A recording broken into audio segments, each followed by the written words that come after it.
that you would show respect to, you could use dear sir or madam, to whom it may concern, dear Miss Boyce, dear Professor Smith, you know, whoever, okay? For informal greetings, for your friends or same level colleagues, dear Sarah, or hello or hi, their first name, or hello everyone if you're doing a group email, okay? Any of those would be fine.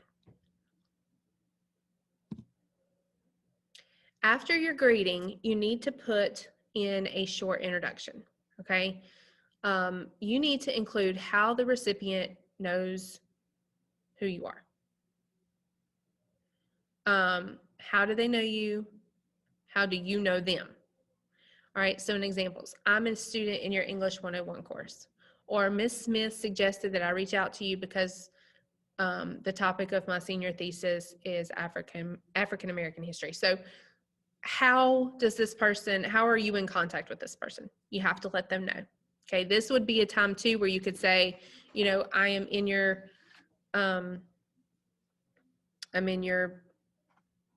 fourth period English honors class or whatever, okay? All right.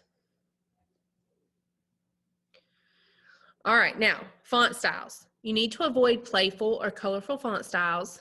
Sometimes they can be hard to read. And one of my rules from the very beginning of my teaching career was, and this was before we were using a whole lot of computers, I was saying, do not write in like neon ink, okay? It is so hard to read. Well, it's the same thing on the computer, okay? You should not be writing in playful or colorful fonts, okay? They can be hard to read. They do not show professionalism.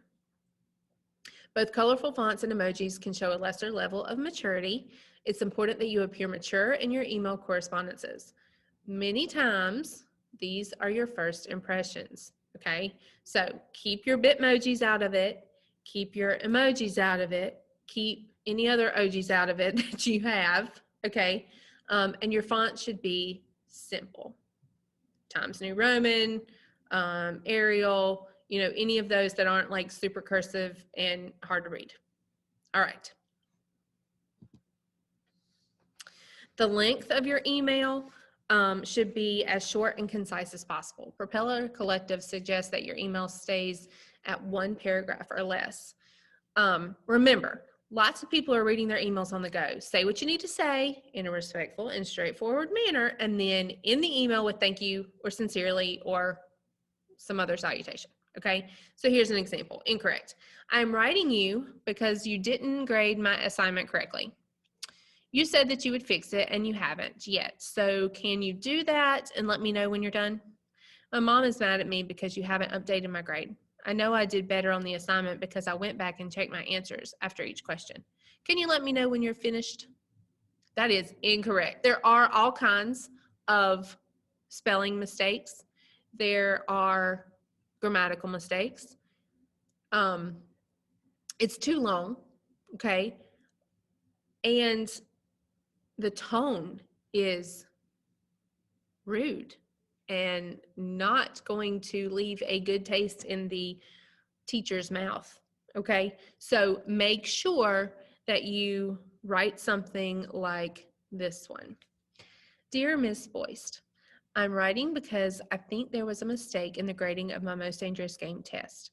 I would appreciate it if you would check this for me. Sincerely, Joe Jackson. Okay? Now, this tells me what assignment it is. This tells me that there is something that I need to look at, and it does it in a respectful manner. Okay. The last part of your email should be the signature, okay? So according to Propeller Collective, start your signature off with, I look forward to hearing from you, or I look forward to your reply. Follow that up with best regards. Sincerely is a good option for more formal situations, while best or regards is slightly less formal than best regards, okay? Do not sign off with thanks or thank you. If you do that, you are making it sound like they have already said that they will help you, or they will already do what you're asking them to do. And that can come across as rude or disrespectful or, you know, assuming. All right. So we don't want to do that. Okay. But you do sign off with your full name. So some sample signatures. I look forward to hearing from you. Best regards, Megan Boyce. Okay. Or if you have not told them who you are, what class you're in, or whatever in your email, you can include that in the signature as well. I look forward to your reply. Sincerely, Megan Boyce, first period, English 1. Okay.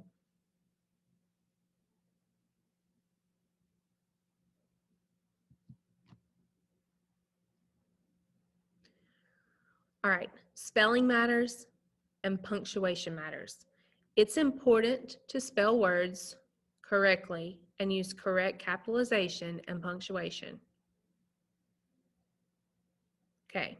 I know you can't see it right now, but if I hit this button right here, do you see these red squiggly lines? That means something's wrong, okay? That means that it's not correct, and your email does the exact same thing. It will show you when words are not spelled correctly, okay? So what you need to do is click on that word and hit Control, and it'll say, did you mean? And you say, yes, I did mean important, okay? I'm gonna leave it for this presentation's sake, but you hit Control and the mouse. Did you mean correctly? Yes, I did mean correctly, okay? Did you mean correct? Yes, I did, okay? So it tells you what to fix. There is no excuse for you to have misspelled words in your emails, okay? All right. When you have completely finished your email, reread it slowly to make sure that you've written it correctly. Okay, it's important. It's important. You're making an impression, whether it's good or bad, you're making one. You get to decide whether you're making a positive, good impression or a negative, bad impression. Okay? All right.